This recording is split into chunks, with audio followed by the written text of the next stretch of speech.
Welcome welcome all to episode 165 of the Xbox Expansion Pass, recorded on Saturday, February 18th, 2023. I am your host, Luke Lohr, the Insipid Ghost, joined by my co-host, the intrepid Captain Logan. And in this episode, we discuss Game Pass cannibalizing sales, the possibility of Xbox in VR, and the Sea of Thieves Halo crossover that got me back in. As always, we hope you enjoy the show. Logan, we like to start the show by offering words of kindness to those who have made our gaming weeks better. But first, I must know, my friend, how are you? I'm doing fantastic. It's a lighter week in news, but we got some really great questions that are kind of like filling in the void. So I'm looking forward to diving into listeners' questions and their thoughts and speculations. What kind of weird things they come up with in the middle of the night that they have to type to you and be like, Luke, I gotta know. And Dot Oxtra got us on this one this week. I like it. Yeah, he did. Like I was like, oh, that was a fun one. That was a fun one. But yeah, it was a lighter week of news. I guess they had such a busy January and start of February. Game launches, multiple game launches, Hi-Fi Rush, Age of Empires. They had their developer direct.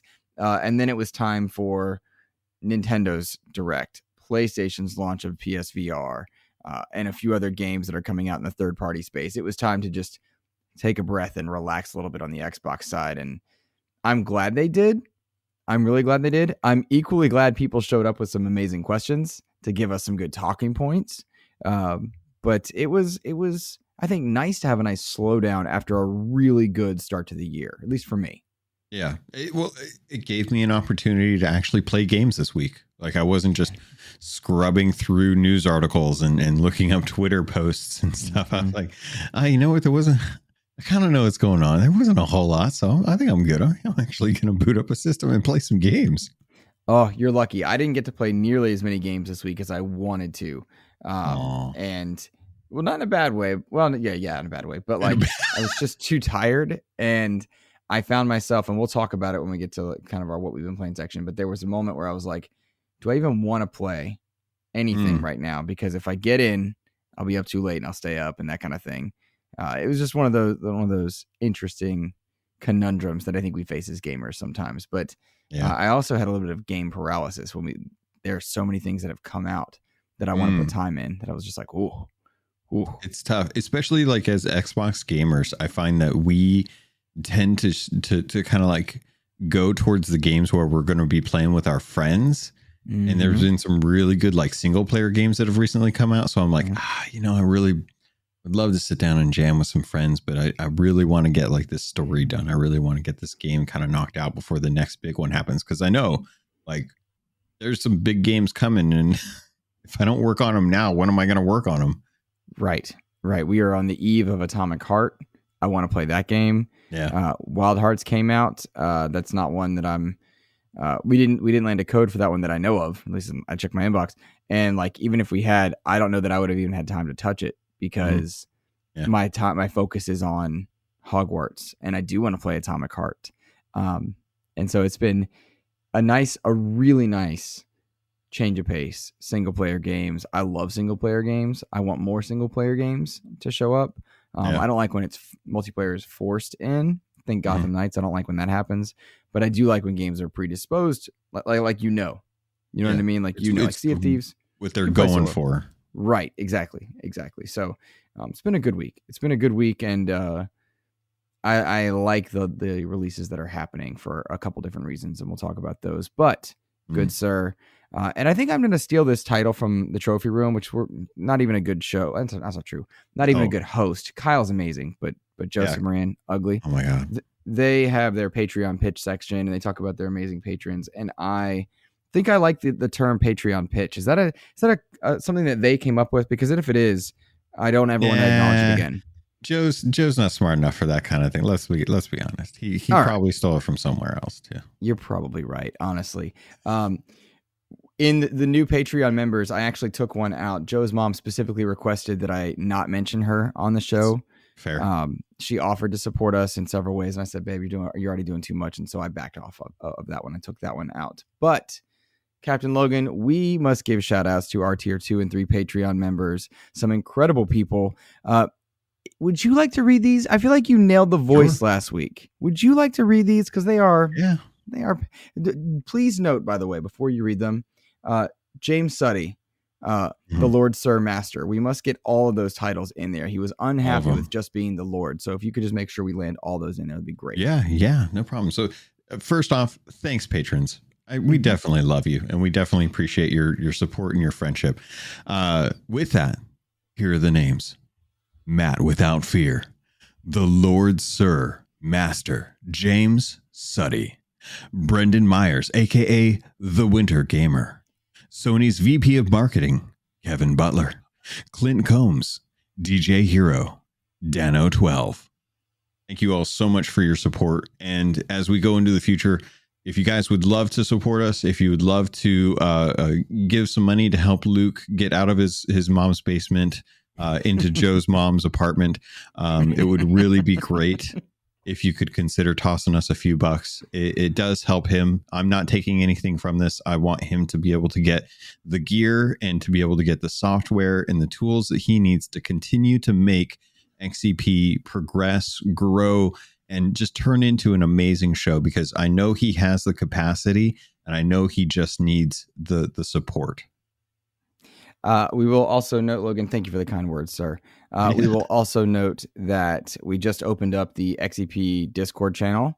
Right now, it's Patreon members only. We'll keep it that way for a good while, and then probably open it up down the line, which I know I'm happy saying that. I just want to make sure we give due attention to those amazing people. But community play dates, we'll drop the occasional game code in there. I think we're playing Ghostbusters tomorrow at the time we're recording this. Is that right? Yeah. I got CJ. He and I are ever since you helped get that Ghostbusters code, I was like, we got to play some Ghostbusters. Awesome. Super stoked for that one. But yeah, community play dates, chatting about games in general. I would love for you guys to join our Patreon, jump into that Discord channel, and hang out with us. That would mean the absolute world. But Logan, I got to know, who's made your gaming week better, sir? It's honestly, it's actually been you, because of the code that you were able to help get with the Ghostbusters. I was not expecting to get it. I'd been wanting to play the Ghostbusters game in a long time. I reached out to CJ, who had it before, and I knew, because he loves those kind of like asymmetrical multiplayer games. You know, he's been playing, Friday the 13th, Evil Dead, Predator, stuff like that for a long time. So when Ghostbusters came out, Neil Phonic has done a fantastic job of that. I went and got all the drops from Twitch, and then I set up a date with him, knowing that you said you'd be up to play. So if it wasn't for you, I wouldn't be able to get a chance to jump in and play with CJ from the Player One podcast tomorrow. Love CJ. CJ. Well, you're welcome, of course, but love CJ. Amazing human being there. One of my role models in podcasting. For sure. For absolute sure. Guy. And love Player One as well. Shout out to that podcast. They are great. Polar opposite of Joe from PlayStation. Oh, yeah. Easily. Like, one's amazing and the other... the less said, the better, I suppose. I want to give words of kindness to community member TKO Asante. He is a fantastic content creator, has his own show, but he was showing me a lot of love in DMs this week, letting me know kind of what some of the gaming stuff that's been on his mind, checking out the Wanted Dead interview and promoting that, which was really cool.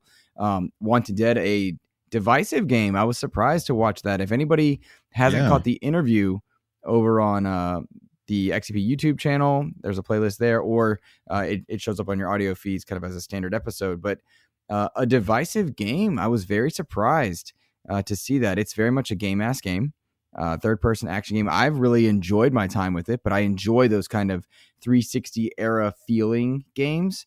And I saw people giving it 7s and 8s, and I saw IGN giving it, I think, a 3 or a 4. It was a 4. It was a 4, and they'd had a great preview with it too, which was interesting. Very divisive, and I enjoyed a lot of the discourse. I was disappointed by some of the behavior on both sides of I guess the review element there. But it was a good reminder to me that reviews are a wonderful barometer for some things and not for others. And it's important for everybody to know their reviewer, know their content creator, whoever is talking about the game and what their preferences are. But I enjoyed the interview with Sergei Kolobashkin a lot. Learned a lot of stuff. There's some cool little news bits in there. But in watching people react to Wanted Dead's release, it made the interview that much more interesting, I thought. Some of the things he was saying versus some of the stuff that the narrative was once the reviews came out, fascinating. Yeah, it's great to get those kind of like insights from the devs. It's honestly like, it's kind of funny that Xbox is kind of moving towards this developer direct where they're having the studios talk about their games, because you've been doing it for years at this point. So it's really funny. But can I toss in one more words of kindness? Please, yes. Okay. I wanted to shout this out because you brought up a listener, and I realized that over on YouTube we actually got comments, and one was from Dylan B, who also grew up in Alaska. I didn't grow up in Alaska. I spent about 7 years there, but it was nice to kind of get that validation from them saying like, yeah, you know what, the winters there are miserable, and it really does affect you. Like, it messes with your depression. Especially if you're prone to depression, like it's rough. There's a lot of hours where there's not sunlight, and to hear that they grew up there and grew up with the Harry Potter books, and that they've been wanting like a game like Hogwarts Legacy for a long time, it really did just kind of make me feel like, you know what, I've had a lot of stuff happen in my life, and it's nice to know that there are other people who resonated with that to the point where they're even willing to go to YouTube to comment about it. So thank you, Dylan, for that. I really, it was nice to read. It was nice for me to read as well. And I wanted to do the thing where I sent it to you right away, but I wanted to wait a little bit too. But it was cool to see what you guys had. I'm checking the YouTube videos almost every day. I didn't want to rush you. But it was cool to see that you guys had a very similar path, and it was another wonderful reminder of what gaming can do for us. You know what I mean? That respite from the real world. And you and I talked before several times on and off air. We wanted Harry Potter Legacy or Hogwarts Legacy, amidst all the Harry Potter frustrations in the social spaces. We wanted it to be a beacon of light for Harry Potter fans, a place where they could go and truly feel it. And, easy transition. Now I've been playing Hogwarts. Yeah, I love this game. This is a great video game. This is a good game. Really good video game. I know that you're not a huge Harry Potter fan. You're not like in the wizarding world like I am. And that's why I'm so curious to hear you kind of break down, like, what did you think of the castle? What did you think of the characters, the setting?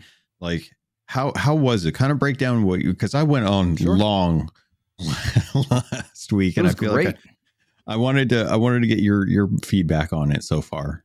Sure. So I'm really enjoying my time with Hogwarts Legacy. As a non-Harry Potter fan, it is immediate from the onset, the quality that it brings to the table. The visuals, I think, are just fantastically beautiful. My wife was sitting in the room watching as I loaded it up, because she had not an interest in playing it, but an interest in like what it was. She's like, she had seen it in her social spaces, which are not gaming related. And immediately evident is how beautiful this game is, and the level of passion and love is just right there from the get-go. And I really enjoyed creating my character, finding out, I took like the online quiz, finding out what house I'm in, Gryffindor.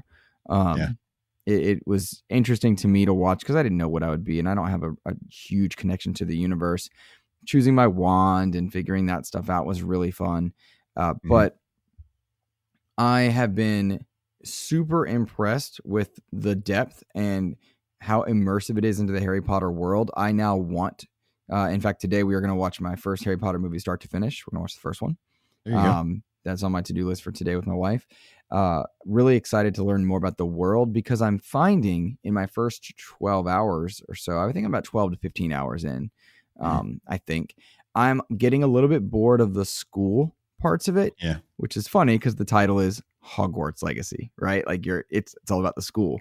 I don't really have a lot of interest in going to classes and talking and building relationships. My interest is in the incredible combat and the really cool spells that you get. A lot of that is opened up, and you get better and better stuff the more you build those relationships. So there's a give and take as a non-Harry Potter fan for me. But the more I play, the easier it gets to have those relationships with the other characters in the game, to learn the cast a bit more, to find out what's going on. And I think that is because it's got some solid writing, I would say. I really enjoy the writing so far. There is clearly attention to detail in all the little things that you can unlock, the things to see, stuff that is meant to be discovered, and other things that you may never see unless you like walk down that hallway. I cast Revelio every 2 seconds, it seems. uh, and that's kind of, I feel like there should just be an auto trigger at this point for me because I'm just kind of doing it out of habit. Yeah. But I'm really enjoying a lot of this stuff. I've already got suspicions about some characters. I'm already wanting to know more about others, but I am anxious for more just combat. One of my favorite things about open world games, especially open world games that nail either flying or combat or both, is I want to fight monsters. And I realize that sounds like Monster Hunter. Think more Anthem when you're fighting the big things and you're just flying around in your suit shooting it. I like that. That's what's fun to me, taking down big things that I shouldn't be able to beat. And so as I'm finally just venturing out into the world and finding dark wizards to fight, animals to fight, doing, hopping on my broom, zipping over here or there. I'm only just now getting to that, but that is my favorite part. Yeah. I'm really enjoying that stuff. It does a good job of teaching you how to cast your spells. Some of it was not intuitive at first, but I'm getting more comfortable with it. Yeah. And it's a little too slow on that front for a non-Potter fan, but easy to get through when you're a gamer and there is a just this golden goose on the other side. And so as I'm emerging onto the other side, I'm very, very happy with it. And this is an easy recommend for me to anybody, whether you're a Potter fan or not. This is a fantastic video game. This will be among my favorite games this year. Easy to see already. But kind of like I talked about on last week's episode, this is one that I'm going to take my time with. I could see myself putting down Hogwarts Legacy to try out Atomic Heart and not feeling bad, but then going back quite comfortably and enjoying it, if that makes sense. Yeah. Yeah. I will let you know that the further you push through the story, the more you'll start to get into that combat stuff. Okay. But the thing that I think Hogwarts does well is you are in school. So the classes that you have there are intended to slowly kind of introduce you to being more powerful. And they generally do like 2 side quests after you complete a main quest. And then you'll go mess around with the side quests and then go back to the main quest. And then it'll open up like 2 more side quests. And that's beyond just like the stuff you can find kind of out and about. The more I explore and the more stuff I do, the broader, like my inventory gets bigger, the more spells I get, the more things I can start crafting. Like I've just started to kind of work on learning how to upgrade my gear and picking different traits for it. Because for the majority of the game so far, I haven't had to care about what my gear does. As long as it's got a bigger number, I equip it. It doesn't matter what the quality is. Now I'm actually taking into consideration the quality, and that's opened up a whole nother level of like, okay, well, where do I want to focus my talent points and stuff like that? Like, have you unlocked talent points yet? Yes, I have. Okay. I'm putting a lot of stuff into core spells, just making myself better. Unlocking the second wave of, so that I can quickly transition between spell types like combat and non-combat or whatever I choose to do to set it up. That has been a fun part for me so far. So I enjoy the talent system and it's unlocking pretty quickly now. I'll also give a comfortable shout out to the appearance category, because I do not like when my character looks ridiculous or not what I want to look like in order to get a gear score higher. And after a quick certain point, you can just hit change appearance and keep the gear on there. And I really appreciate that aspect of it. I wish there was a way that you could lock that. Like, say you had like an appearance or like a cosmetic set that you like, and you could just lock in those cosmetics as permanent looks until you unlock them. And that way it doesn't matter like what gear you equip. You never have to go through and change the appearance again. Because I have a look and I've changed it a couple times, but I would love to have like a way just to be like, all right, you know what? I really want this outfit. I want to wear it all the time. I don't care what gear I swap in and out, because that'll happen all the time. I would like to not have to go back in every single time I change a hat to change it back to what I want it to look like. Fully agree with you. Fully agree with you. That's something that I can see happening more and more often. Um, and it feels like that's one of those things that would probably come in a patch. It feels like it, a lot of Yeah. this game feels like it's super high quality, but there were a few things that came in hot. Yeah. And so, and it's rare that you can nail both things where you can It's come tough. in hot and still do high quality stuff. But it feels like Yeah. that's something that you would have on a feature list to work in your first 3-4 months post launch. So I anticipate that happening at some point. Yeah. Have you done many of the Merlin trials? Two of them. Two Okay. of them, I think. You know, whether you have the 3 pillars and you got to solve little mini puzzles. Yeah. Yeah, only Go like 2 or 3. do them whenever you can, because that's how you get a larger inventory for picking up gear. It's funny. It's exactly like how the Koroks were in Breath of the Wild. And the little things you have to do to find the Koroks or to like complete the Korok trial to get the seed is the same in Hogwarts. Like you got to get a ball into a little hole. You got to blow up little pillars. You got to move moths to a thing. You know, it's like there's all these weird little things that you have to do. And when you unlock those, it gives you the quote unquote Korok seed to be able to upgrade how much you can carry. So a lot of people I've seen on streams are struggling with inventory management. Like they've got a bunch of stuff and they're finding themselves having to destroy it all. I would recommend go do all the Merlin trials. You know, go buy a bunch of the Marrow leaves or whatever they're called, and then go and try and anytime you're flying around, you can do Revelio, and it'll show you the points of interest. Which I have to stress again, the spells in this game that are the open world mechanics that we're so used to. You know, you go up to the top of a tower and you do in Assassin's Creed and you do the synchronize and it shows you all the points of interest and then you can see them on your map. That's just Revelio. That is an actual spell in the canon. That's not something they came up with. And it's like they learned how to take the actual spells from the world and apply them to an open world game that is so perfect. I can't get past that. It's like, it's almost like they had all the tools there and they knew, and they built an open world game knowing that was going to be possible. But yeah, more than once I have thought to myself, dude, if this was Star Wars or I know, or another Arkham game, I would lose my mind in happiness. And so I say that because I've had 4 Arkham games. I've had almost not quite open world, but like Fallen Order was pretty incredible. There've been some great Star Wars games. For Harry Potter fans, this is just a joy to see them getting this, because they've never had a top tier game like this before, at least not in my mind. Like there've been some solid ones, but like this is special. Yeah, this is the Harry Potter game that a lot of people have been wanting for. I would love to see like Arcane Studios. Or not Arcane Studios, Avalanche Studios. I would love to see them take on another Warner Brothers IP that has similar like vibe as far as like, okay, new story with characters that we're familiar with. See if they can go toe to toe with Horizon Forbidden West or Ghost of Tsushima. You know, see like how far can they learn from this and then push this into another IP. Like, can they find the writers that know it well enough to write a really good story? Because so far, the story in this it's been good. It's been serviceable. I won't say that it's the most amazing story, but there's definitely been some really good twists.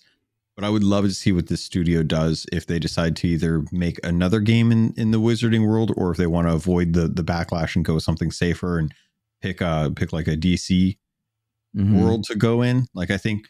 And I know you're not too big a fan of the broom flight, but I think that's on purpose. I think that's why you have broom upgrades, is that flight combat gets a little bit smoother the more you progress through that quest line.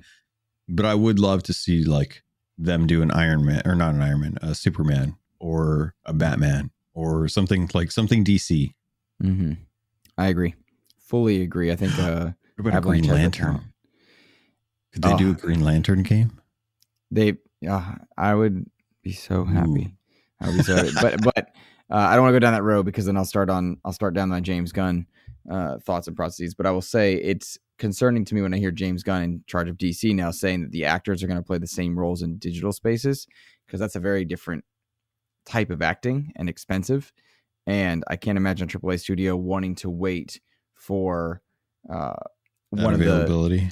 Right, that availability. Yeah, I can only imagine the difficulty in that. So, but Yeah. all remains to be seen. All remains to be seen. But you're right. The talent at Avalanche is undeniable, and seeing them take on another IP would be fantastic. What I hope though is that you get more Potter first. Like I hope you get DLCs and stuff. I would, I would love to. They talk about it. Some of the other houses or some of the other schools of magic in the game, and they do exist.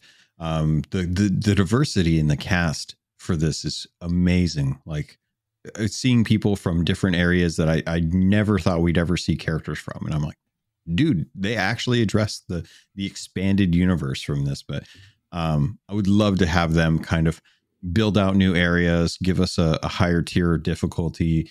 Like one of the nice things about this game is that the content scales with you. So like right now I'm 30 and I'm still fighting stuff that is higher level than me. Like some of the trolls that I come across, which are really good fights, are still much higher level, and they do take a little bit of time to kind of work through and stuff. But I mean, it's just a really well thought out game. They took a lot of lessons and learned a lot from, I think, Breath of the Wild and some other really good open world games.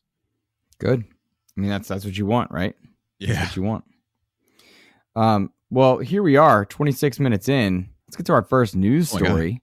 I know. I didn't even realize it. I was like, whoa, I just pulled up the timer. I was like, oh, look at that. I thought this was an interesting thing. Now, I'm going to read a listener question first from Mr. Jared M. Gother. He says, just wanted to reinforce that Game Pass is great. Recently fell in love with Pillars of Eternity, a genre that I would never have tried if I had to purchase it directly. Now, the context for this, Logan, it came out this past week that due to the kind of the ongoing CMA stuff with Activision Blizzard King, the possible acquisitions, there was a report by Microsoft.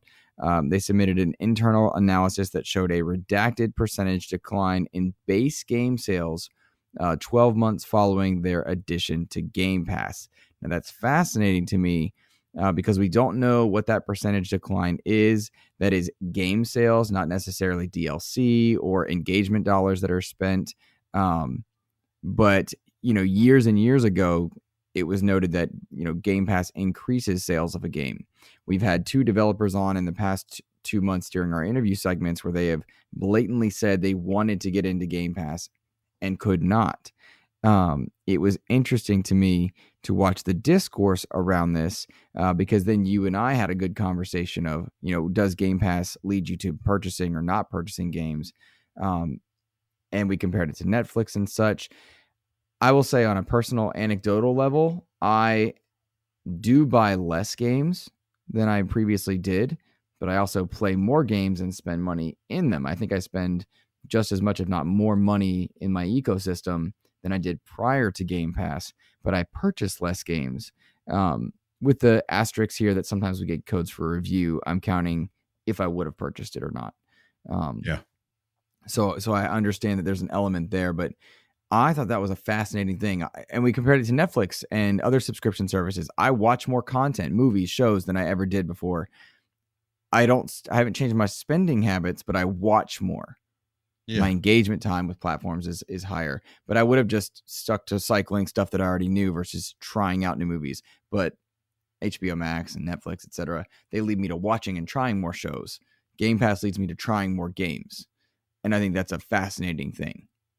Yeah. What's your take on this? There's an understanding with this, right? When you go into Game Pass, you're accepting a contracted deal that will give you the funds to compensate for the money that you potentially may or may not have made if you had just released your game without being on Game Pass, right? Like Death's Door is a perfect example of this. Like we were expecting Death's Door to come to Game Pass because it's a perfect title for it, right? Mm-hmm. It didn't. You had to buy it. I bought Death's Door.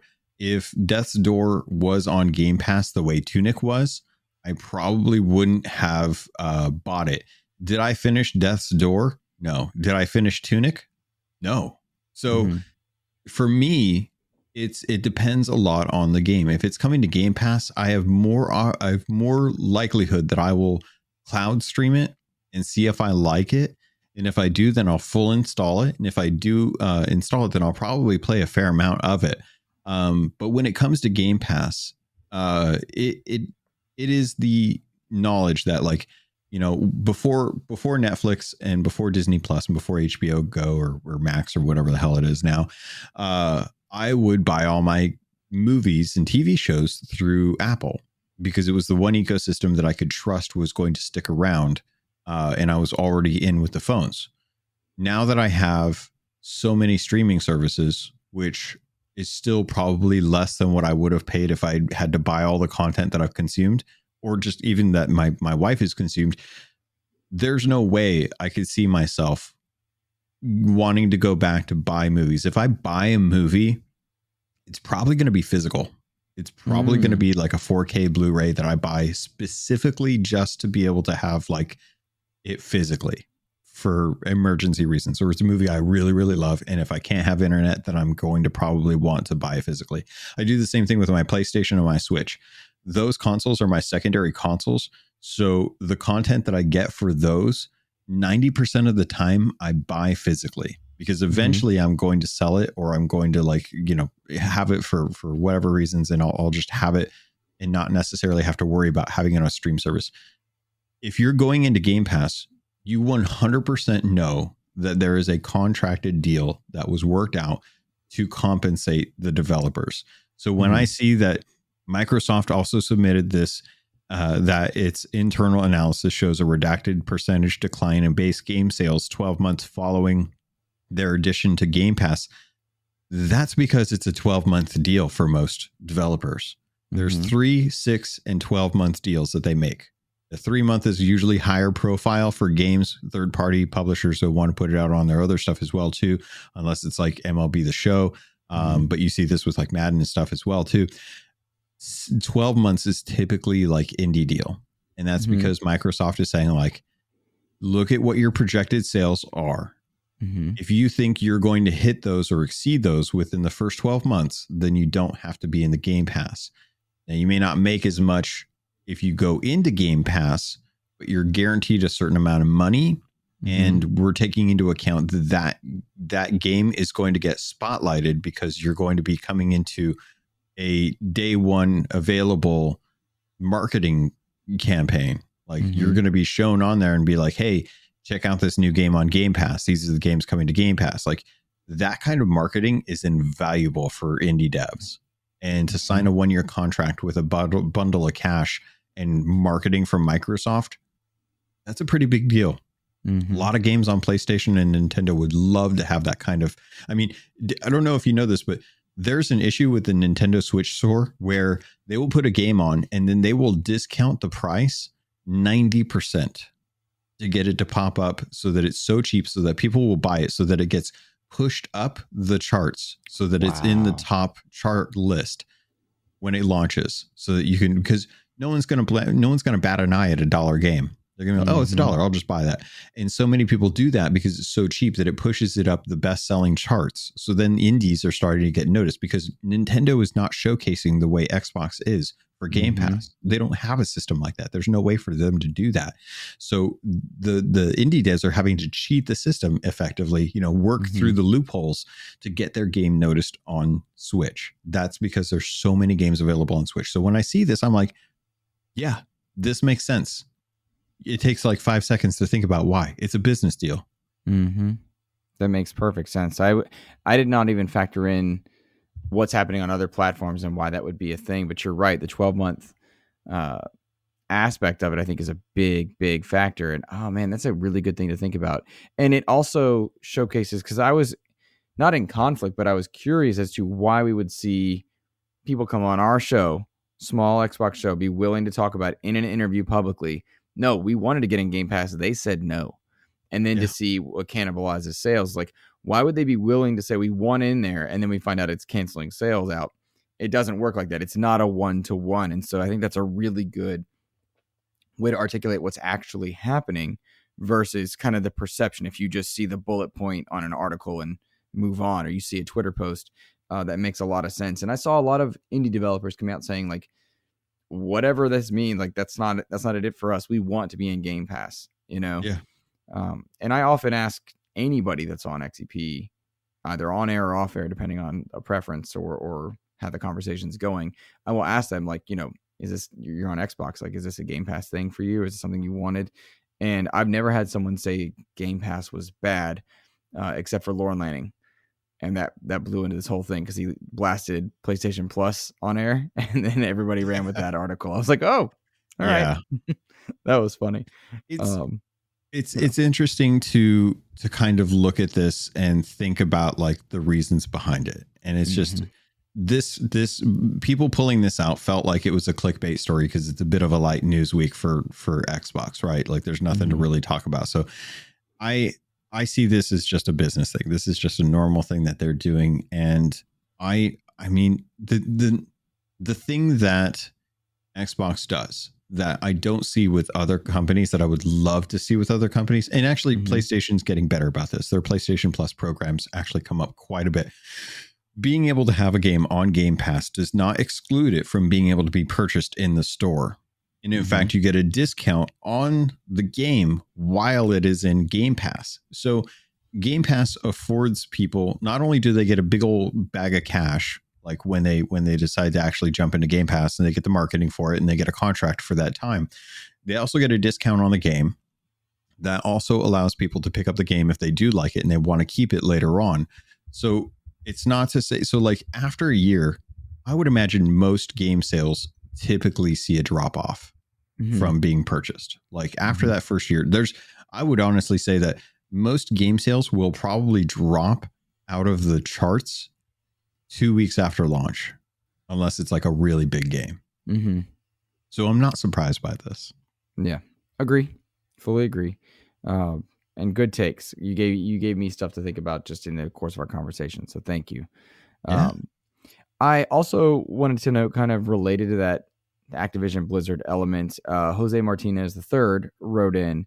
He said, consider the released 4-page document from the CMA about the ABK merger. We at the Nerd Chat, shout out to them, at the Nerd Chat on Twitter, we're chatting about this, and I'm curious, what concessions, if any, do you think Microsoft will provide for this deal to ultimately go through? Now, one thing about this deal, Logan, is that we are seeing any number of things, including the topic just a moment ago, we're seeing like, oh, Game Pass cannibalizes sales, asterisks, not quite. When I look at the way this deal is going, and I'm not overly interested in seeing it go through or not go through, but I do appreciate kind of the business aspects to it, even if I'm sick of it. I could see a world where they split pieces of Activision Blizzard off in order to do certain things with either the IP or the technology.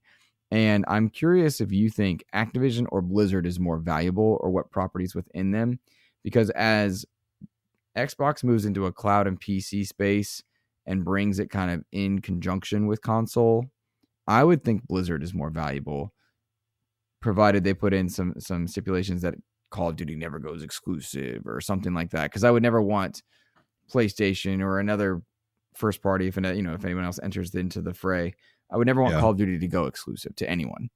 I think Blizzard would be really valuable, I would think.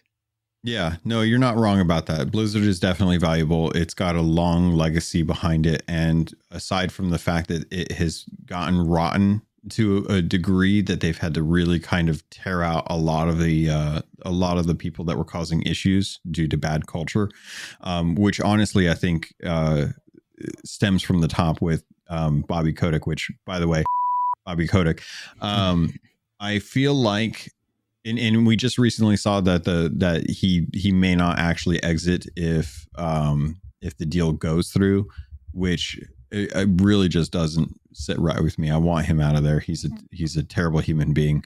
He's good at business, but he's a terrible human being. I think Activision Blizzard knows that Blizzard is a great mainstay for gaming. I think Microsoft wants King in Call of Duty though. And I think King with Candy Crush and the stuff that they do, like and this is kind of like, folks, if you don't know, you need to put on your tinfoil hats. We're going to be jumping into conspiracy theory land here. Call it Alex Jones territory. Yeah, we're going to go Alex Jones on this. I think Microsoft is looking for more sway the way Epic did with Fortnite in removing Fortnite from, or having Fortnite removed because of the concessions that that Epic was looking to get from Apple and Google to be able to open up their platform to allow side loading and external transactions without having to pay the Apple tax, which is 30%, by the way. They get 30% of all transactions that occur on Apple ecosystems, which is not uncommon in the industry. Microsoft even takes a cut, so no one's free of it. But I think Microsoft is looking for a way to get into Apple and Google's ecosystem through IP, to have a trump card that they can use to try and move the needle when it comes to getting Game Pass and cloud streaming to be more native instead of having to go through a website to play. I think that they're trying to have kind of a poker chip, or I can't think of the whatever the word is, but they're trying to find a way to be able to push Apple and push back at Apple and say, like, hey, if you want to keep Candy Crush, if you want to keep that money coming in, you better start letting us do some other stuff as a kind of way to be like, hey, we want to do some stuff with cloud streaming. We want to do stuff with mobile. King is a very good buy for them because they're going to get access to that. It just has to come along with Activision Blizzard as well. I think Call of Duty is a amazing mainstay for gamers. It is one of the most popular franchises, and those studios would be really hard to break up at this point. So I think if anything, they would have to divest Blizzard, which would be good for Blizzard because it could get back to its roots. It could get back to the core values that are stamped around in metal. The giant orc statue on their campus, which I have photos of being there.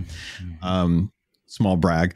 But it could get back to being Blizzard, being able to create games out of the passion of creating games and treating everyone with fairness and equality and in a safe work environment. That being said, Blizzard just did some really bad stuff recently that I'm not going to dive into now, but they really need to, like Activision Blizzard really needs to let those people just be people and not have to worry about what their life is going to look like in the next 12 months.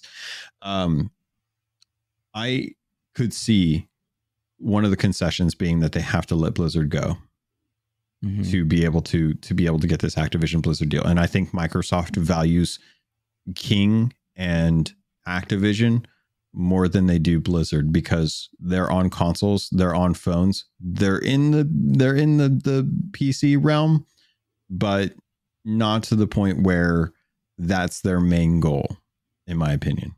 Do you think that's safe to say though? Well, I like your point about, I'm going to back up a little bit. I like your point about Activision, Xbox, Blizzard, the idea that Xbox is trying to do a lot of these things to throw weight around in the industry to gain a little bit of foothold. I think it's not all about games. It's about technology. And so having a bit more sway is useful, particularly as we are seeing, learning, knowing, depending on where you're looking. Xbox is second or third, sometimes fourth, depending on what you're looking at, which again, I'll say, if this is second, third, and fourth place, depending on, the angle of approach, I'm quite happy. Not being in first, I guess you would say in this case.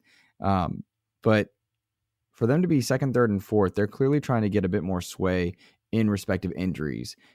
And they did a good job kind of swinging that battle axe and getting some clout, getting some again, I don't know what the word is, but they were able to swing around that battle axe a bit and move some weight. And like, they didn't have the chip shortages to contend with that Sony did. Like they were able to have sway in that element of technology producing. But having Blizzard or Activision does give them power in the mobile or PC spaces, and then they've got a few more bargaining chips at the table, which is cool.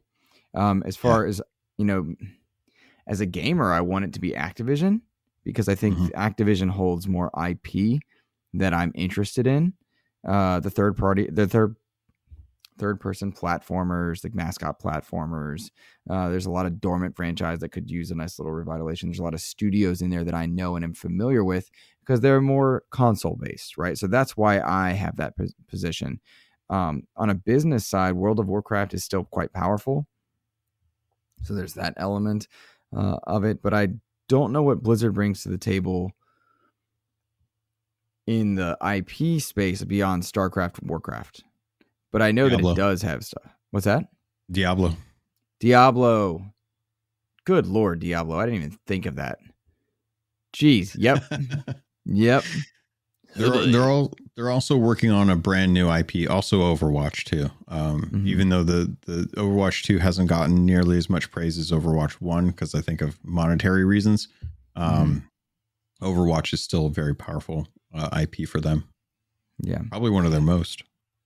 The bottom line, to take it back to Jared's question, I do see elements of this deal getting split in order to accommodate to make it happen. I frankly do not care. You mean you're not checking where the Sony PlayStation plane is? You're not watching the radars? Nope. I barely have time to play some of the games that I want to play. I'm certainly not interested in who's flying where, talking to who. I don't care. I do not care. Y'all need to stop hunting down planes. Yep. Our show would be more popular, I think, if I was just like the guy that was like, yeah, track that plane, hunt them down. Sony sucks. That's dumb. And I don't care. I want to play and enjoy games with the people that also want to play and enjoy games. Simple as that. I want to dive deep into what happens now after we find out what actually is going to happen. Until then, it's all just conversations in rooms we're not in. Yep. 100%. That's a great way to put it. And so, yes, I concur. I absolutely concur. Oh my, Logan, we're rocking and rolling here, good sir. Atomic Heart. It's out, 3 days from the time of this recording, 2 days out from the time that this episode goes live. I'm really excited to see how this game is received. I'm glad we broke down the controversy, faux controversy on last week's episode. If you didn't check that out, please do so. But some of the narrative around, like, is this a Russian game? Is it not? Does that matter? Should you care? We had a good conversation about that last week, and I would point you guys to that one if you're interested in finding out our thoughts and reasonings on things. But I'm excited to play Atomic Heart, if only to try it out and put it down. That's kind of the benefit of being on Game Pass. Yeah. For sure. But the game looks great. Edward Varnell wrote in. Edward, always an amazing XCP supporter. Shout out to at the Retro Code. Yeah, he's so cool. I love him. He loves his Switch, and I love him for it. Big win for him, I guess. I love Metroid, but like Metroid Prime Remastered. Shout out to our Switch fans. That's amazing. That's there will be a time where I get that. I'm waiting for the physical. I'm going to pick that up physically. Yeah, I don't want to have it digitally. I want to have it physically. So I've been waiting to get back to that because, dude, I have so many stories, but I won't go into them. Anyway. Fair. No worries, man. I love Metroid. I love Metroid. But I just can't bring myself to pick up my Switch right now. I just can't. I don't know why. So Edward says, do you see Atomic Heart being an indie nominee for Indie Game of the Year? In fact, can we expect a difficult list if Xbox brings some top tier games for Game of the Year? I didn't even think of it. I don't even think of this as an indie game. Maybe it's the size or the scope that they're going for. I don't even know that I think of it as an indie game at all. But I like the second part of his question more, because Atomic Heart looks good. It could be in Game of the Year conversations, but can we expect a difficult list if Xbox brings some top tier games for Game of the Year? Right now, Hi-Fi Rush is on that list for a lot of people, and critically, it's on a lot of lists by default. When you look at what else they've got in the first party space, Age of Empires 2, really good reviews there. Admittedly, it's bringing an old game to modern elements, but then you have Redfall and Starfield on the docket. You have Forza Motorsport 8 on the docket. All of those could contend for the Game of the Year. The quality of those games looks high, looks very high. And so I don't see a 2023 where you don't have an Xbox first party game on a Game of the Year nominees list. Um, Hi-Fi Rush just slides itself in there for a lot of reasons. But Redfall or Starfield, I think, is going to be on people's list no matter what. Not no matter what. That's a stupid thing to say. But what I mean to say is like they just look by default to fall onto a lot of Game of the Year nominee lists. And I don't see a world where Xbox doesn't bring the heat in 2023 for Game of the Year nominees. Acknowledging how poorly they've been. They have to, and I think they're already off to a good start. Yeah. Yeah, I don't think Atomic Heart is going to hit for the indies because I don't think it's indie enough. They've kind of pushed themselves out of this is what an indie game looks like and into this is a AA game. And because of that, I don't think that this game is going to turn into a Game of the Year conversation.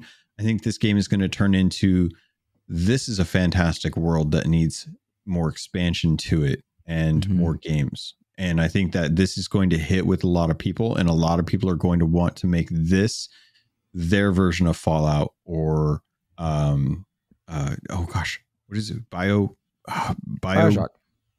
Thank you. I actually wanted to say Biosphere, and I'm like, no, it's not the Pauly Shore movie. I wanted to. I think that that's a deep cut. if you know, you know. But yeah, I think Atomic Heart is going to do something really fascinating with creating a world that is an alternate universe that a lot of people like to play in those worlds because it's not what we currently have. So it's something that they can have fun with, and I think that's what Atomic Heart is going to bring to the table, to kind of show like this is what happens when this happens in the history, and you know, everything's off the table because you have no clue what's actually going to happen. And I think that there's a fun place to play in that kind of a alternate universe that Atomic Heart will bring some really fun kind of play styles to, that will give players an opportunity to play something outside of just whatever Bethesda makes or BioShock. Agree. And isn't System Shock happening too? I feel like that's happening soon. System Shocks. There's a lot of games that are happening in Russia in this year. Like there's like Stalker 2. There's like a lot of games are coming out from the main Russia area. So it'll be very interesting to see like if we start getting a little bit of fatigue, because for a long time it was just like Metro Exodus and that was it. Maybe like Stalker 1. I've heard there's another Metro game in development. I'm curious. I don't know if that's confirmed. I just saw someone posting about it, and I'm a big Metro fan. I like Metros 1, 2, and Exodus. Admittedly, there's some eclectic storytelling there and some stuff that I don't agree with, and a little long in the tooth was Exodus. But great video game. And so I'm curious to see if we get more Metro. And now every Russian studio is going to have to contend with what their government is doing, and that's geopolitics at work. And that's a normal thing that I think a lot of studios probably have to deal with on some level. But when you bring war into it, that's a difficult thing. How do you launch a game that's involving war? Yeah, when you're in Russia, that's a difficult. Little different when there's insurrection in your own country, but when your country's invading another country, that's a little bit tougher. And odd that as Americans, see it that way, knowing full well that America has hosted a number of armed forces in other places around the world. It's a fascinating thing that I don't care to get into on air, but geopolitics do impact the gaming space and a number of other things, and they can bring up interesting talking points at various times. I think it's again interesting, but I don't know that I'm interested in trying to comment on it beyond that. Does that make sense? Yeah, we're here to play games. You know, right. Like we like to make sure there's context to where the games we're playing, but at the end of the day, there's other places and other platforms to kind of dive deeper into that, especially given that I'm just scraping the surface. You know, this is the tip of the iceberg. There's a lot to cover on that kind of stuff. It's like reading a legal document. Like I know what the document's about. I don't know I don't understand all the document, like verbal, you know, hoops that they jump through with Latin and whatnot. Sure. Agree. Well, Logan, you put a topic on here that we do have a bit of time for, not too much, but I think we can talk a little bit about Xbox and VR. Tell me what your thoughts were on this one. Why'd this come up in your mind? Okay, so real quick, I just wanted to jump into this. My PSVR shipped. I'm feeling very lucky that Sony hasn't blacklisted me the way they have the PS Trophy Room. So very happy about that. But I wanted to ask you because there is. I saw a mod come out for Hogwarts Legacy where there's a company that's working on a way for you to play Hogwarts Legacy in VR. And with PSVR coming out, and we know that Microsoft has canceled plans for HoloLens, I wanted to ask you, Luke, is there a world in the IP? Like, is there an IP world that you would love to visit in VR the way like Horizon and eventually God of War will have if Microsoft did actually create a VR headset? 100% yes. 100% yes. VR is not something I'm interested in at the moment, but the moment that I can turn on a VR headset and suddenly Halo's HUD comes on, like I've just put on the helmet, and it starts activating like Master Chief's HUD, I'm in. The moment I'm I put on the helmet and then I can, or the VR headset, and then I can see the chest of my Titan close in around me and drop out of orbit for Titanfall, I'm in. Right? It's odd to me that I've not been inclined to say, yeah, I can pick up a lightsaber, Invader Immortal, I'm in. Iron Man, well, for me, PSVR 1, it was the dumb controller setup they had. The PSVR 1 is like stupid PS3 era balls on the... No, I'm not doing that. But as VR becomes cooler to look while you do, you know, the controllers are more versatile. I'm there. I do need a little less setup, tethered versus untethered. There's a factor of that for me. But yeah, the moment I can see Master Chief's HUD popping up and hear the energy shield charge or a Titan close in around me, I'm there. I'm not interested in being Spider-Man swinging around. It's probably a little too much. But Titanfall, where I control my grapple if I want to do it, or wall run, heck yes. Those are what would get me in. For Star Wars, I know you can fly and pilot an X-Wing, but it wasn't very extensive. The game wasn't fully ready or there in the Battlefront kind of mini spinoff. There is an aspect of that I would do. Trench runs in the Death Star, battling TIE fighters in an X-Wing. Yes. Asterisk, like how good is it? But I don't want to be sick either. And so I'm not spending $600. PSVR is too expensive for me to not have my essentials, which are those games. I'm surprised you didn't have, because I've always loved like the Gears games are pretty good. I'm always surprised to think about like what would Gears be like if you could actually look up at a Bromac and see like just the hugeness of Brumac. But Bromac works better because I like Bromac because he just looks like he'd be like a cool Bromac. Hey Chad, what's up, man? Yeah, I like Bromac better. But yeah, no, I would think like seeing those or you know like looking ahead of you. And okay, so Gears does like grenades, really interesting. Like you know you get that swing. Like that would work perfect in VR if you're swinging that grenade and you get the little UI element pop up, and it works in VR. And then you get to actually like chuck you might chuck the actual controller, but you get to actually throw that, or like you know having the action of a chainsaw gun coming down through a grub.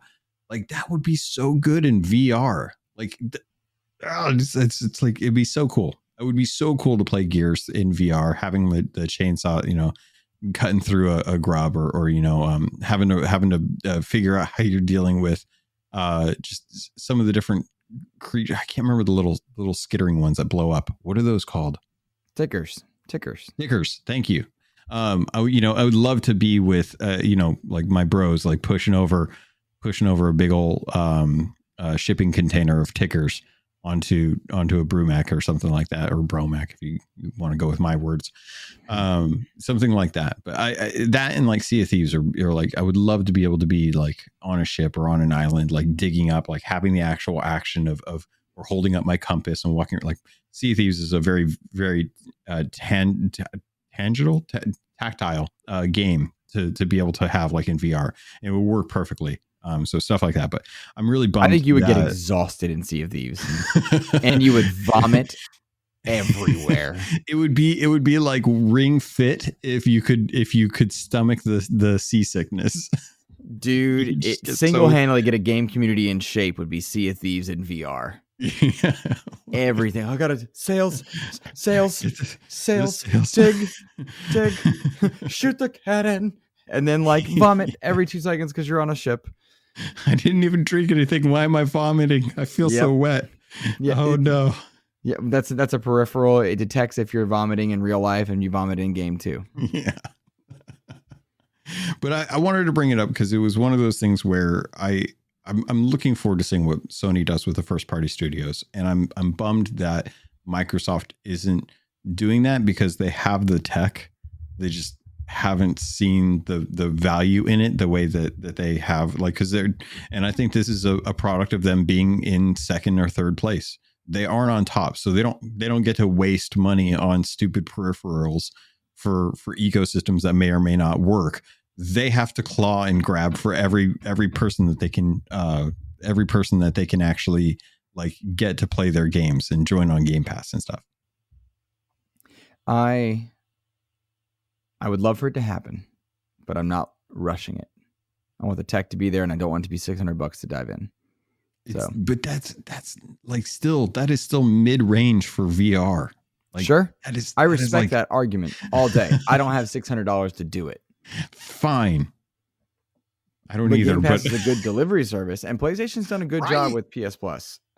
So yeah, they have. So I acknowledge all that. I do think it was a shame that PSVR 1 didn't carry to PSVR 2, like back compat. I'm sure there's a good reason why, but I do think that's a shame. I also don't think it's going to mess with their sales at all. No. At all. But it's also going to be super niche. Agree. I want to get to some of these listener questions, Logan, and then we can loop into what we've been playing as well. But this question comes from Kevin Ainsworth. He wrote in over on Patreon. Side note, shout out to Save Games Media. He says, what is a game that you will buy over and over despite already owning it? I asked because Tales of Symphonia Remastered came out. I own the original GameCube version. I have it on PC, yet here I am buying the collector's edition for Switch and the digital version for Xbox because I love it so much. This one's easy for me, Logan. If it's Arkham, I'm buying it. Simple as that. Simple as that. That's repeatedly have I done that. And Sleeping Dogs. I love Sleeping Dogs. Game's routinely on sale, and everyone should buy it all the time. I've never played it. Sleeping Dogs. There's an era of gaming I missed out on. As funny as this is, Super Mario Brothers 3 and Legend of Zelda Ocarina of Time are the two for me. Whatever platform is current for Nintendo, if I own it, I will buy those games. I will get access to those games because those two games were pivotal in my childhood development for understanding how to play video games. And I will always stand up for the Wizard movie. I know it is really bad, but I will most definitely have to say that Super Mario Brothers 3 is one of those ones that I can't ever let go. I could play that any day. And it is kind of like my comfort food if I'm out and about. Yeah, I think that's true. If I was regularly on my Nintendo Switch, I would be buying that. But I think on Switch, isn't it locked behind Switch Online? Yes. But they did just come out with the Game Boy Advance, the Super Mario Advanced 4, which was the Super Mario Brothers 3, which is a fantastic version of that Super Mario Brothers 3. I had that. Yeah, dude, Game Boy Advance and Game Boy Advance SP. I bought that for those back in like the early 2000s, and I had my little Game Boy player for my GameCube, and I would stick that in there, and I would play Super Mario Brothers 3 on my GameCube. And I have a tattoo of Mario with the raccoon ears and tail on my back. That's how much I love that game. I will buy that game as much. So Kevin, I 100% validate you buying Tales of Symphonia as many times as it comes out, because I don't blame you. That's actually it's a good one as well too. This next one comes in from the Lord Sir Master James Suddy. So ridiculous. Yeah, I know. It's a little insane. He's like, yo, I'll support your show, but you will call me by my proper name. Ugh. Egos. He, right? Thank you. It's a little immature, but thank you for your money. Um, he says games like Atomic Heart and Stalker 2: Heart of Chernobyl are due out this year. Given the regions they come from and the issues behind them, I know there are controversies over why to play them and why not to play them. Current titles like High on Life and Hogwarts Legacy have also sparked controversies in the gaming community. How do you decide on saying, no, I will not support this title, or yes, I will? The only title I've not played myself is Call of Duty Vanguard due to the Activision controversy. I felt that it was important to abstain from that title during the treatment of their employees, but I returned to COD once Microsoft started the purchasing process. Admittedly, Suddy and my tastes align on this one pretty closely. We also game together, so that could be a factor as well. But case by case for me, every time, I know we talk about it case by case. Where do I stand on the people benefiting from purchasing versus the people that are not benefiting from purchasing? Is it easy to take that stand and still be in my happy place of gaming being a respite for me for the real world? I stood out of Call of Duty last year for the same reasons that he did. I did not stand out of Hogwarts, and I will not stand out of Atomic Heart due to the amount of people making the game that are not involved in the decision making behind some of the controversies surrounding them. So it's always case by case for me. And it's never a blanket, you're evil if you do, you're evil if you don't. For me, it's always case by case and personal morality. That's how I go with that one. Yeah. The reasons why I won't play a game really does come down to personal connection. If there's a controversy around a game that I feel like I need to be aware of, then what I will do is I will look for ways to support the people that are being treated improperly by this. So when the whole Activision Blizzard thing came out and there was all of that harassment that was getting uncovered and stuff like that, I abstained from playing video games from Blizzard because I just felt dirty. I felt really bad about the fact that I had been supporting them for so long and felt that they were such a good company and were treating their employees well. But I have friends at Activision Blizzard. Many of them have actually moved on to other studios at this point. But I felt like my friends had been mistreated. And it's like finding out that one of your friends has been in an abusive relationship that you didn't know about, and you wish that you'd known because you would have stepped up and done something about it.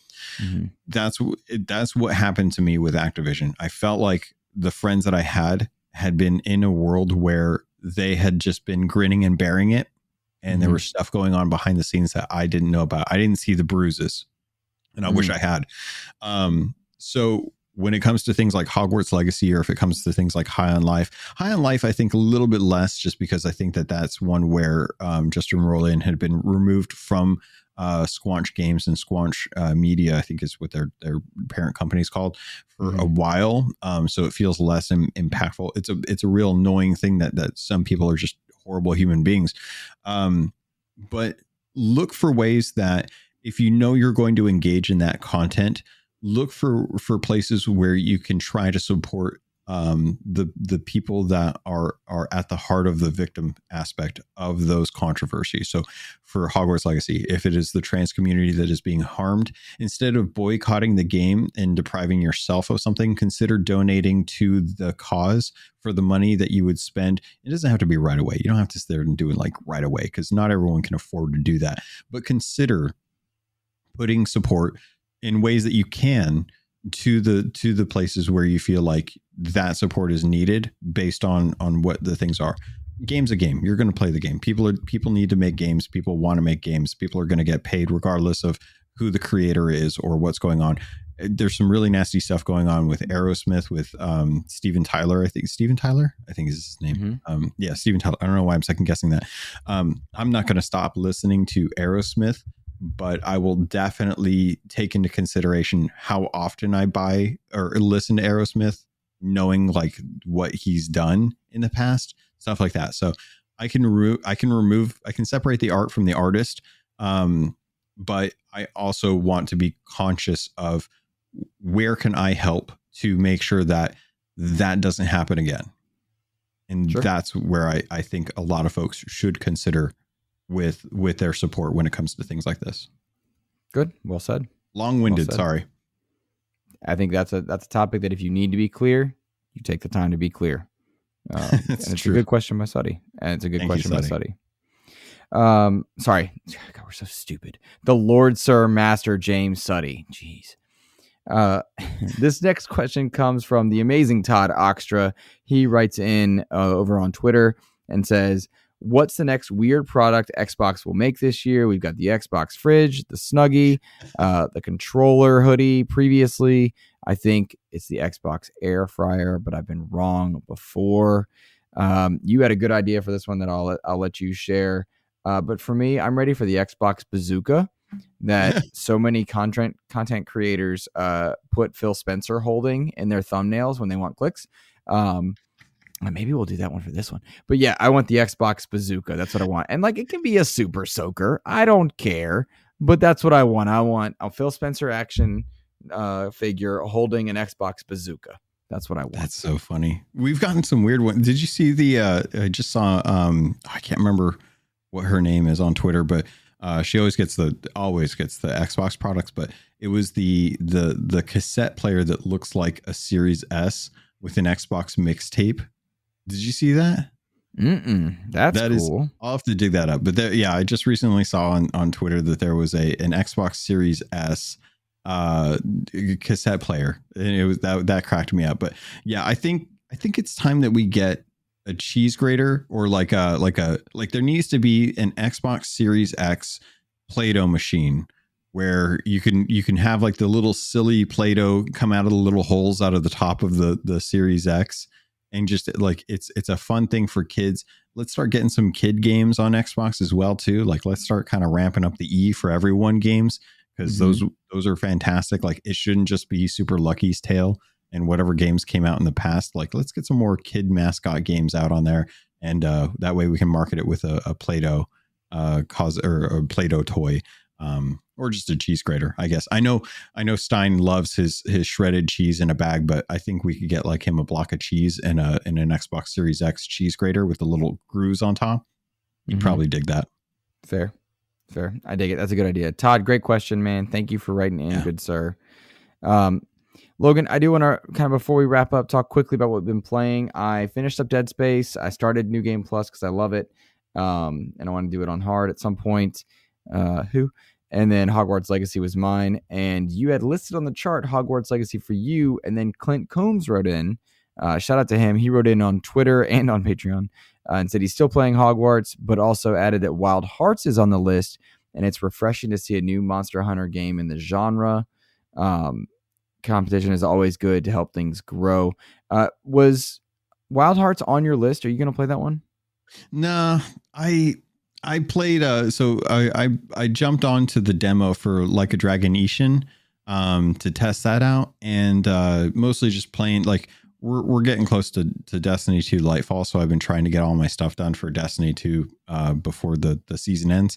And that's like, Wild Hearts is an interesting game. I was watching Xbox stream that the other day. They always like to showcase theirs, and then Major Nelson was doing a giveaway for the Friday Free Code Friday giveaways for Wild Hearts. But I don't know, something about the Monster Hunter genre has just never really grabbed me. Like, Dauntless was a good attempt. I did like Dauntless. But I didn't get a chance to jump into Monster Hunter Rise like I thought I would, and then Wild Hearts came out, and I don't know, something about that. Maybe I just need to play with friends. Maybe that's the thing that's holding me back from that.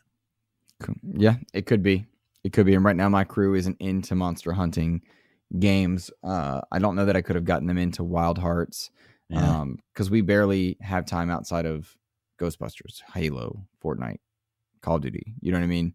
We have kind of our main rotation of multiplayer games, but I do want to play Wild Hearts, but that's going to be when it gets to Game Pass Ultimate via EA Play or deep sale, like summertime maybe. But there's right now too much else. And like that Deliver Us Mars, I didn't even bring it up in our main portion of the show just because I started it and I wanted to play Hogwarts instead. It was just very generic versus Deliver Us the Moon, which I loved. There's a magic missing on Deliver Us Mars. And so I'll get back to it. But right now, my time is elsewhere. Simple as that. Yeah, definitely. Simple as that. All right, man. Well, I think that's gonna be our show. I had an absolute blast with you on this one. Would you please let us know what you've got in the hopper for Yeah. Keelhauled for your social spaces, and let people know what's going on with you? Yeah. So if you guys are interested in Sea of Thieves, there was a lot of Halo cosmetics that just got launched. There's a Master Chief costume. There are Covenant weapons that are now in there. In fact, Sea of Thieves has a better energy sword than Destiny 2. So take that, Bungie. I bought that stuff, by the way. It's so good. It looks so good. So good. If you guys don't know, there's a free emote that you can go into the Emporium and get right now too. But there's a emote with the costume, the Master Chief costume, where you hold out a little music box and it has a little version of Cortana, and it does the Halo theme in a very hurdy-gurdy way. So fantastic job from the Sea of Thieves team. So I'll be talking about that for Keelhauled. It's also the 5th anniversary for Keelhauled as well too. So I'll be touching on kind of like, a little bit about that, but there's a lot to cover in Keelhauled this week. But yeah, keep an eye out for Sea of Thieves. If you guys like Sea of Thieves, just look for Keelhauled or Captain Logan. You'll find me on the internet, and I've got links to all that good jazz on there. Very cool, man. Very cool. Well, we just launched the Wanted Dead interview on release day for that game. That was really cool. If you guys haven't heard that one, go check it out. Again, some of the things they said, or Sergey said, timed very poorly, I think, with some of the reception, which was fascinating to hear. But I did enjoy the interview a lot. I like the game a lot, but I also totally understand where the reviews are at. So that was a fun one to kind of compare the narratives. In the next 2 weeks, we've got Shadow Gambit, another pirate game, and SteamWorld Build interviews coming out over the next 2 weeks over on the XCP's YouTube channel and on the audio feeds. We just launched the Patreon exclusive Discord channel, which I'm hoping people will jump into already this morning. Logan, Matt Without Fear, and Court Lalonde have been having a good old bit of humor there. It's currently a Mr. Badbit free zone, which is kind of nice. Man, someplace. Right. I know. Finally. So that's been nice, but I've just been really appreciative of everybody being so supportive there and for helping me learn along the way when to mention, when not to mention. Keep the feedback coming. It's really helpful as I kind of learn that space as well. But in short, I couldn't be more grateful. And tomorrow we're playing Ghostbusters, which is dope. Yeah. So also, people head over to the YouTube channel too, because we're doing video now. If it hasn't been spoken about enough, we're on the tubes of you. Head over there, like, subscribe, make a comment, be first if you want to. Tell us how much you love or hate the video footage that Luke is putting up. Mention something about the camera alignments as well too. It's so frustrating. Why do you have to bring it up? Because I know it bugs you, so it's gonna make it's good for people to see. Like they're gonna look at it and be like, oh my god, this man can't line up two boxes. What is going on? How is he gonna survive in games? They will not line up. I've tried so many, and like I'm on a small laptop screen with my mouse, and like I'm getting carpal tunnel trying to edit things to line up. I was like, oh, I told my wife I was really disappointed that she needed shoulder surgery when she got it, because it's like I need the new monitor. You know what I mean? Like I need the new computer. And I was like, babe, it's kind of selfish when you think about it, that you wanted to be able to use your arm, and I need a new computer. But yeah, like editing, and I cannot get the video to line up properly. It's infuriating. But I'm getting way better at it. Editing time went from 6 hours down to 4. It's down to like 1 and change now. Yeah. And it's getting better and better each week. At least for me, like on the easiness side. Now it's just a matter of like planning out render times, which has been interesting. Oh man. We should also mention the Xbox wrap up is coming up in about 10 days. We'll have an episode of the Xbox wrap up. So that's gonna be fun. We're gonna be talking about stuff. So stuff. That's all we got. We'll figure it out. No, I'm looking forward to it because I want to talk about some things that we have to rank the Halos. I definitely want to talk about like movies. A couple questions about movies and stuff, because I've been watching a couple that I wanted to hear your thoughts on as well too, knowing how big of a DC fan you are and stuff. But yeah, there's other stuff that I wanted to dive into that we don't get to talk about here. Yeah, that'll be fun. All right, guys, that's going to be it from us. Thank you, everybody, and take care.